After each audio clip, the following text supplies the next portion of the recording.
भारत ने पाकिस्तान को उसकी नापाक हरकतों का करारा जवाब देने के लिए जिन हथियारों का इस्तेमाल किया, उनका जवाब मुनीर की सेना तो दे रही थी, लेकिन नापाक हथियारों को भारत हवा में ही तबाह कर दे रहा था। पाकिस्तान को मुंहतोड़ जवाब दिया गया और ये बताया गया कि भारत ने ऐसे 10 हथियारों का इस्तेमाल किया है, जिसके आका आपको बता दें मुनीर की फौज ने न सिर्फ पस्त नजर आई उसके आगे, बल्कि घुटने भी टेक दिए हैं। पाकिस्तान को ये पता लग चुका है कि भारत की ताकत क्या है और कैसे भारत ने पाकिस्तान को नेस्तनाबूद की। रिपोर्ट देखिए।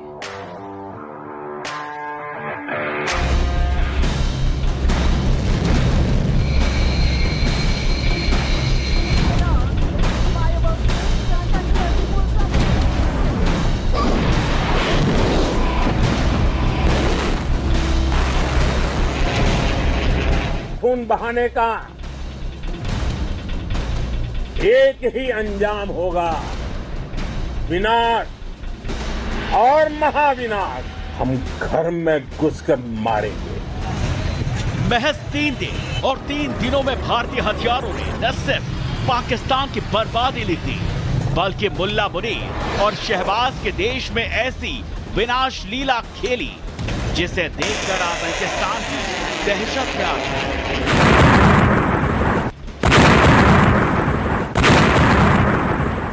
भारत के आगे गिड़गिड़ाने लगा, अपने देश को बख्श देने की भीख मांगने लगा और घुटनों पर आकर सरेंडर कर दिया।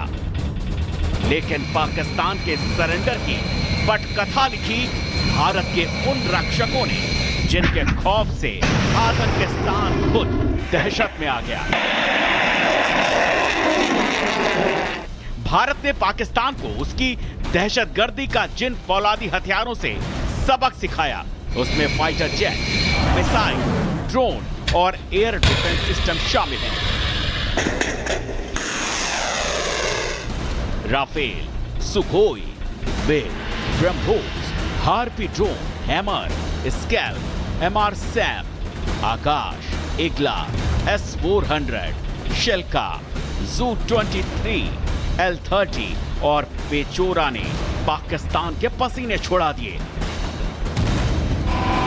भारत के इन बाहुबलियों ने पाकिस्तान को ऐसा सबक सिखाया कि वो भूल नहीं पाएगा। आतंकिस्तान के हर हवाई हमले का भारत ने न सिर्फ माकूल जवाब दिया, बल्कि स्वदेशी हथियारों की धमक से शहबाज का देश थर्रा गया।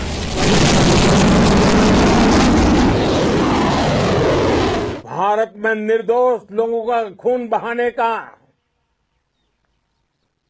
एक ही अंजाम होगा, विनाश और महाविनाश।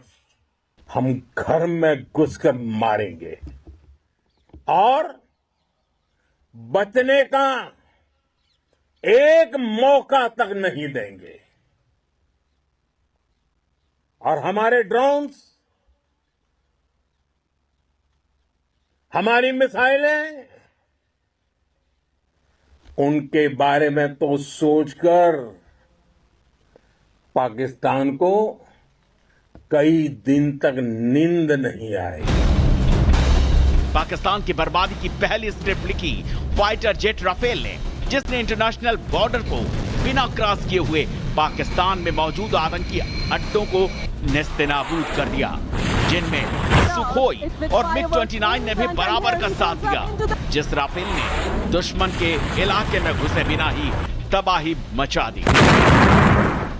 उसका राडार सिस्टम बहुत आधुनिक है, एक साथ 40 टारगेट को ध्वस्त कर सकता है।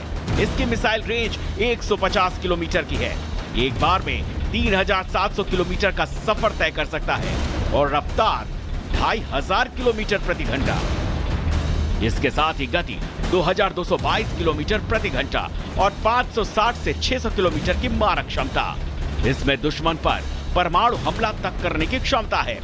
वही बात अगर फाइटर जेट सुखोई की करें तो इसकी गति 2120 किलोमीटर प्रति घंटा, रेंज करीब 3000 किलोमीटर। वहीं ब्रह्मोस सुपरसोनिक क्रूज मिसाइल से लैस होने वाला ये भारत का पहला विमान है।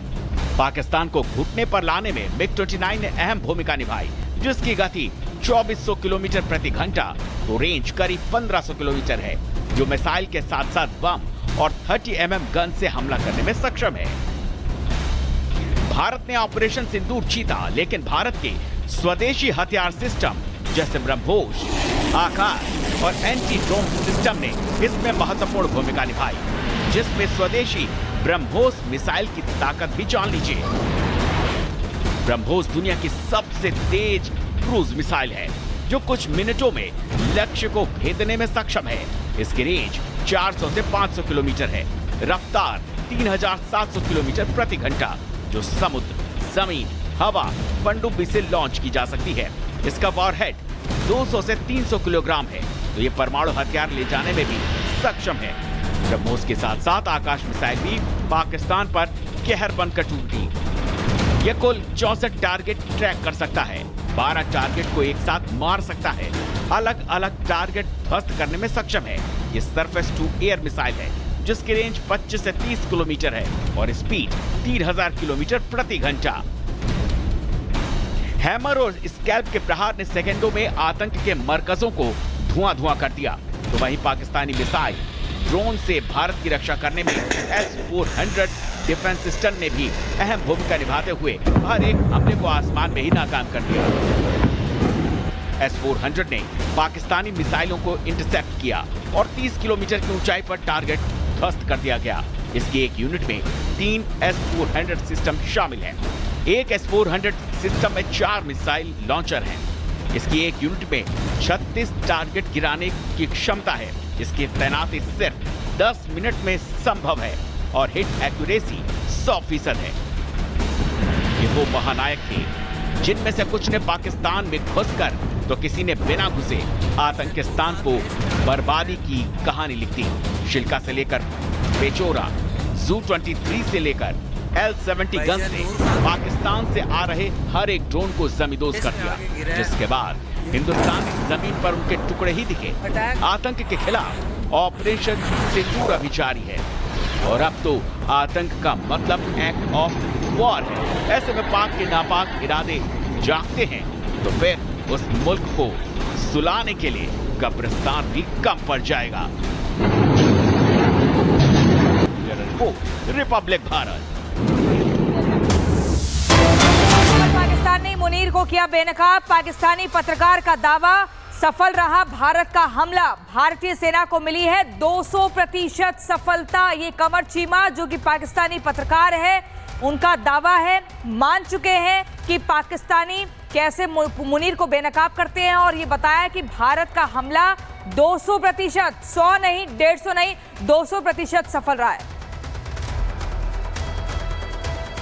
आपके घर के अंदर उन्होंने हमला किया है और पाकिस्तान में आप कहते हैं हमने बात, मोदी साहब कामयाब है भाई, वो 100% कामयाब है। He is 200% successful. याद रखें इस चीज को, 200% सक्सेसफुल है मोदी साहब। और यहां पे ये जो कंफ्यूज लीडरशिप है, इसका क्या करना है? इस कंफ्यूज लीडरशिप का हमने क्या करना है? आई डोंट नो, मुझे नहीं पता इस कंफ्यूज लीडरशिप का क्या करना है या ये कंफ्यूज लीडरशिप क्या करेगी। I have no idea. ठीक है ना जनाब। लास्ट टाइम वो कहते थे जी कि हमने, पाकिस्तान ने ये कहा लास्ट टाइम कि जी ये हमारे कवे चिड़ियां मार के चले गए। इस दफा उन्होंने कहा हम आपके कवे चिड़ियां नहीं मारेंगे, हम आपके बंदे मारेंगे। This is what they said. So Modi ने बेसिकली एक बैरियर तोड़ा है। तो पाकिस्तान से बीएसएफ के जवान पीके साहू घर लौट चुके हैं। आज सुबह 10:30 बजे पाकिस्तान ने अटारी वाघा बॉर्डर से जवान को वापस भेजा। बीएसएफ जवान पूनम कुमार साहू अटारी वाघा बॉर्डर से सकुशल वापस लौटे हैं। गलती से सीमा पार चले गए थे पूनम कुमार, जिन्हें पाकिस्तान ने पकड़ लिया था, लेकिन ऑपरेशन सिंदूर के बाद पाकिस्तान ने उन्हें वापस भेज दिया है। देखिए इस रिपोर्ट।